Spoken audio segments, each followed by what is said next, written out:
Bonjour. Lecture du livre La suprême intention de Verne Franck, édité à Neuchâtel en 1970, chapitre 26. Nous avons suivi attentivement le programme du Père en vertu duquel ses enfants sont amenés à l'état de fils mûrs et responsables. Nous avons vu qu'en ce qui les concerne, les moindres vestiges d'anarchie doivent être liquidés avant qu'ils puissent être revêtus d'autorité et avoir part au trône de l'univers. Cependant, avant que le corps de Christ puisse exercer sur le monde une influence déterminante et être prêt pour la suprême révélation, une chose encore doit se passer.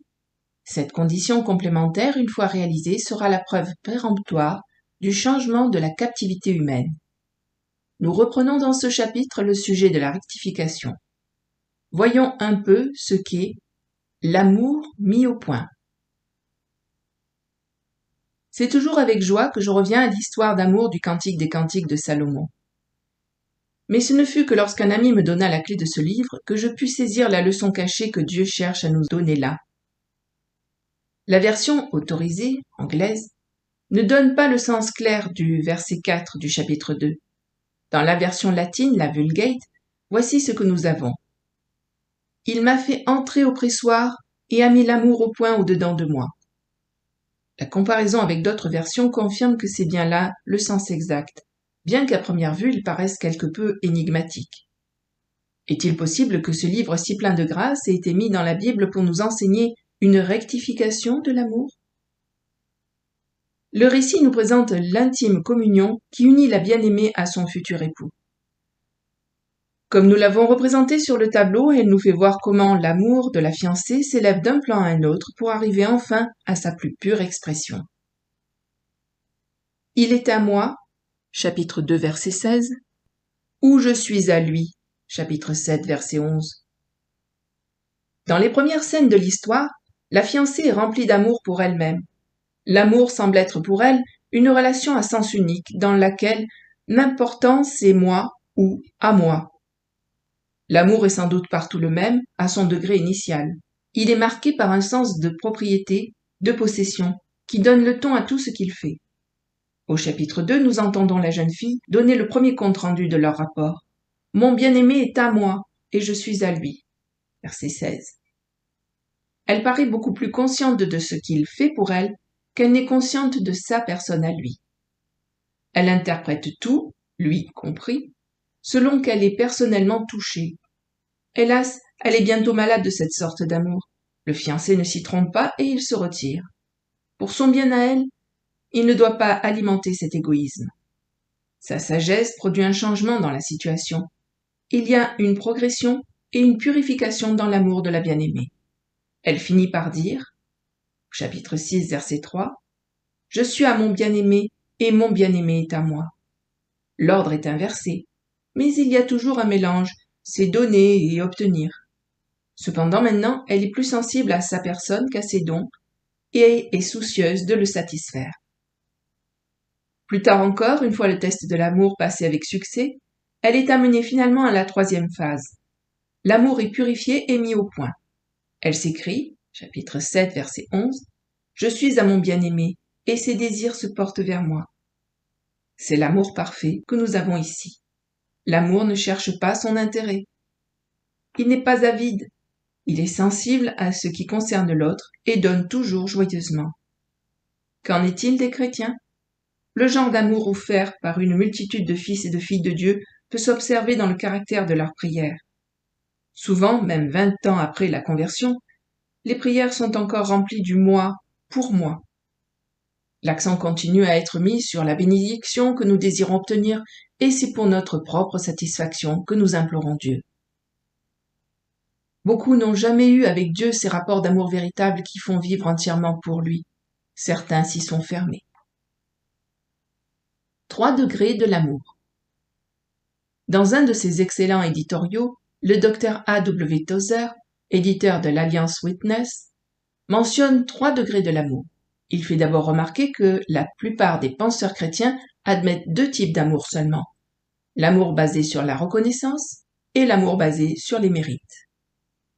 L'amour qui a sa source dans la reconnaissance se rencontre dans les passages comme Psaume 116, verset 1. J'aime l'Éternel car il a entendu ma voix, mes supplications. Et 1 Jean 4, verset 19, nous l'aimons parce qu'il nous a aimés le premier. C'est là une sorte d'amour tout à fait juste et légitime, et que Dieu agrée bien qu'il soit une des émotions religieuses les plus élémentaires et les plus dépourvues de maturité. L'amour qui est le fruit de la gratitude éprouvée pour des faveurs reçues ne peut pas ne pas avoir en lui un élément d'égoïsme. Fin de citation. Il y a là quelque chose de la première attitude de la fiancée dont l'amour n'est provoqué, semble-t-il, que par les avantages qu'elle reçoit, et qui paraît ne pouvoir exister sans eux. Mais il y a une espèce supérieure d'amour que le docteur Tozer décrit comme l'amour inspiré par les mérites. Nouvelle citation. Cet amour-là a sa source dans l'impression faite par ce qu'il y a de glorieux en Dieu et contient un important élément d'admiration. Mon bien-aimé est blanc et vermeil, il se distingue entre 10 000 points de suspension. Sa bouche n'est que douceur et toute sa personne est pleine de charme. Cantique des Cantiques, chapitre 5, versets 10 et verset 16. Nous avons donc ici la seconde étape de la rectification chez la bien-aimée. Cet amour des perfections divines diffère de l'amour inspiré par la reconnaissance en ce que ses mobiles sont plus élevés. L'élément d'égoïsme y est réduit presque au point de disparaître. Nous devons noter cependant que les deux types ont quelque chose en commun. Tous deux peuvent donner les raisons de leur existence. Or, l'amour qui peut offrir une justification est un sentiment rationnel et n'est pas encore parvenu à un état de pureté complète. Ce n'est pas l'amour parfait. Fin de citation. L'auteur décrit ensuite ce sommet que l'amour doit atteindre dans le cœur de la fiancée. Nous devons apporter à Dieu un amour qui va plus loin que celui qui inspire la reconnaissance ou les mérites. Il existe une étape avancée de l'amour qui dépasse ces deux-là. Sans quitter le niveau simplement humain, il est assez commun de trouver un amour qui s'élève au-dessus de la reconnaissance ou de l'admiration.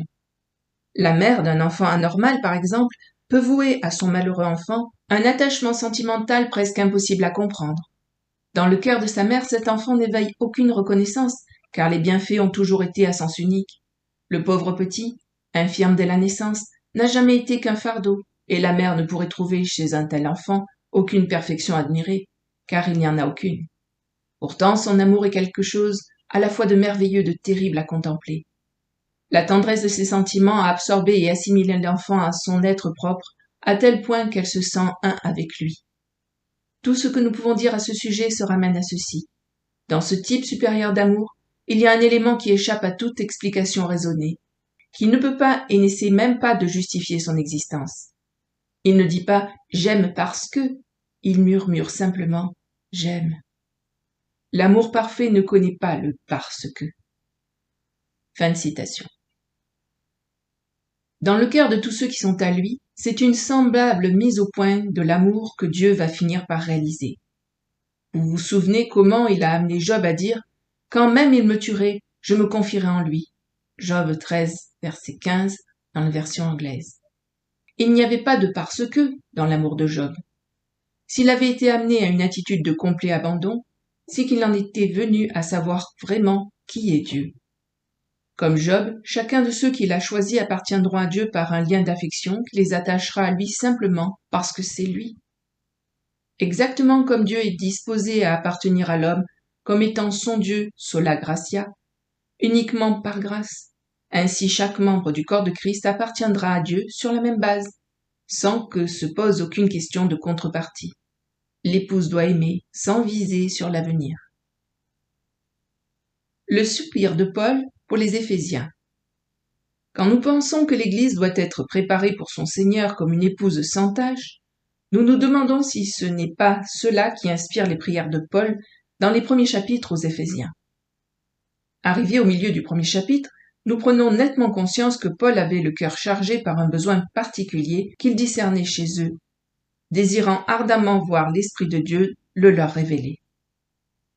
Il nous semble percevoir le gémissement de son esprit, tandis que par 2 fois sa prière monte vers le ciel pour que le Père leur accorde la vision de ce qui leur manque, la vision de l'épouse.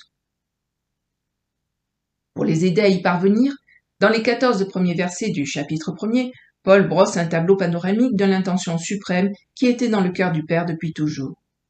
Commençant avec le Père, Paul leur rappelle son dessein de se constituer une grande famille, fait la lumière sur la manière dont ils ont été marqués pour devenir des fils, montre comment tous ces plans se réalisent par le Seigneur Jésus, et que c'est par lui que nous recevons toutes les bénédictions spirituelles, pardon, accueil, adoption, rédemption, et le sceau du Saint-Esprit. Paul fait allusion à ces choses comme étant notre héritage. Voir Éphésiens 1, verset 14. Nous ne devons pas le sous-estimer, cet héritage, car c'est pour le Père une joie que de partager avec sa famille. Quand l'homme tomba dans le péché, il assura notre relèvement par la mort et la résurrection de son propre Fils. Mais la grande préoccupation de Paul, ce n'est pas tant ce que nous sommes destinés à recevoir de Dieu. Dans la prière qui s'échappe avec ferveur de ses lèvres, nous voyons transparaître tout le fardeau de son cœur. Ce qu'il voulait, c'était que les Éphésiens parviennent à un nouveau point de vue. Jusqu'ici, semble-t-il, ils étaient essentiellement occupés de ce que Dieu avait fait pour eux. Ils étaient heureux de s'arrêter pour jouir de ce qui est à moi. Leur thème, c'était « mon héritage en lui ». Mais la majorité des croyants d'aujourd'hui n'en est-elle pas au même point? Il y a un autre héritage. Or, au verset 18, nous entendons Paul commencer à prier pour que Dieu illumine les yeux de leur cœur pour qu'ils sachent quelles sont les richesses de la gloire de son héritage dans les saints, et non pas qu'il réserve aux saints comme le traduit Second à tort. Comment amener ces chrétiens à se préoccuper du Père et de ce qu'ils pourraient hériter d'eux et par eux? Comment pourraient-ils être rendus sensibles aux intérêts de Dieu? Voilà la préoccupation de Paul. Malgré tout ce que Dieu a fait pour eux, ils voient toujours les choses à l'envers, centrés qu'ils sont sur l'homme. Doivent-ils continuer à vivre comme si l'univers entier gravitait autour d'eux et existait pour eux? Paul discernait le besoin d'une mise au point de leur amour, d'un retournement, d'une inversion de leur captivité, afin qu'ils vivent véritablement pour Dieu et deviennent son héritage. Dernièrement, alors que la voiture nous conduisait à une réunion du soir, un père de famille m'ouvrit son cœur en me disant « Plus j'ai donné à mes enfants, plus ils en veulent. Comment dois-je m'y prendre pour les aider à voir leur égoïsme ?» Bien que sa famille lui fût chère, il pouvait discerner qu'elle était égocentrique, centrée sur elle-même. Tandis que les enfants se préoccupaient de ce que le père pouvait faire pour eux, lui se préoccupait davantage de l'espèce de gens que ses enfants deviendraient quand ils seraient adultes. Cet homme avait découvert une vérité fondamentale au niveau humain, mais il ne se rendait que très vaguement compte que le Père céleste avait les mêmes problèmes avec ses enfants à lui. Comme mon ami désirait détourner les siens de leur manie de tout rapporter à eux-mêmes, ainsi le Père céleste a soif de voir ses enfants prendre conscience de leur état et découvrir enfin ce qu'ils sont pour lui. Le pressoir. Comment une telle révélation peut-elle venir? Notre héritage, c'est sur le fondement de la mort de Christ que nous l'avons reçu. Lorsque nous aussi, nous avons reconnu que nous étions morts avec Christ, et que nous nous mettons à marcher en nouveauté de vie, alors le Père commence à entrer en possession de son héritage. De même que dans le cantique de Salomon, l'époux conduit la bien-aimée au pressoir, nous verrons une note par la suite à ce sujet, conduit la bien-aimée au pressoir du dépouillement, de la tristesse et de la découverte de son vrai moi, ainsi le Seigneur conduira chacun des membres de son corps à un pressoir, entre guillemets. Ce pressoir, c'est l'endroit où il permet à nos bien-aimés, à certaines circonstances, à certaines amitiés, de nous frapper de la souffrance la plus profonde. Dans les Écritures, le pressoir est toujours symbolique d'une expérience, celle au cours de laquelle Dieu s'emploie à nous briser, à nous pressurer, à nous traîner d'une situation pénible à l'autre, jusqu'à ce qu'il ait obtenu le vin joyeux de l'amour purifié. Nous sommes facilement portés à lier de telles expériences à la gloire qui sera la nôtre après coup. Et nous pouvons avec bravoure, en serrant les dents, traverser de multiples épreuves sans jamais comprendre l'œuvre d'amour qui voudrait engendrer la joie maintenant.